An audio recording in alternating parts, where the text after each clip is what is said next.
and field office SWAT team who were ready to take this place apart if given the word. Every corner of the property was covered.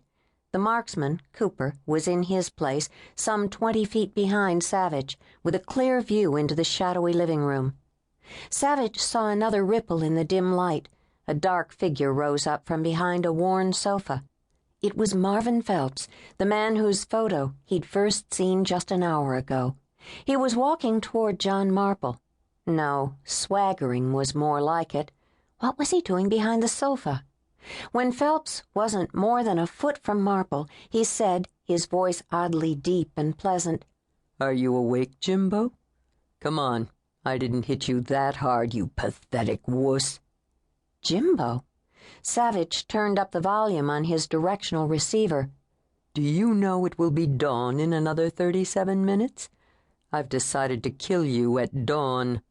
Mr. Marple slowly raised his head. His glasses had slipped down his nose, and with his hands tied behind him, he couldn't do anything about it. He licked at the dried blood beside his mouth. "Yes, I'm awake. What do you want, Philly? What the hell is going on here? Why are you doing this?" Philly? The two men knew each other well enough for nicknames. Phelps laughed, and Savich felt his skin crawl. It was a mad old laugh, scratchy and black, not at all pleasant and deep like his voice. Phelps pulled a knife from inside his flannel shirt, a long hunting knife that gleamed even in the dull light. Savich had expected a gun, not a knife.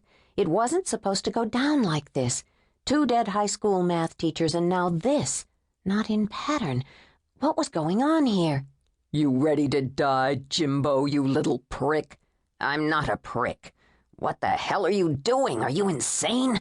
Jesus, Philly, it's been over 5 years. Put down that knife." But Mr. Phelps tossed the knife from one hand to the other with easy movements that bespoke great familiarity. "Why should I, Jimbo?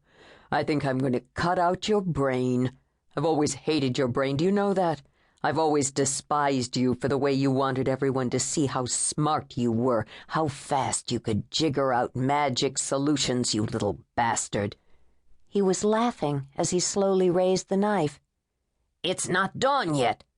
"Yes, but I'm old, and who knows? By dawn I might drop dead of a heart attack. I really do want you dead before me, Jimbo." Savich had already aimed his Sig Sauer, his mouth open to yell, when Jimbo screamed, kicked out wildly, and flung the chair over backward. Phelps dove forward after him, cursing, stabbing the knife through the air. Savich fired right at the long silver blade. At nearly the same moment there was another shot, the loud, sharp sound of a rifle fired from a distance.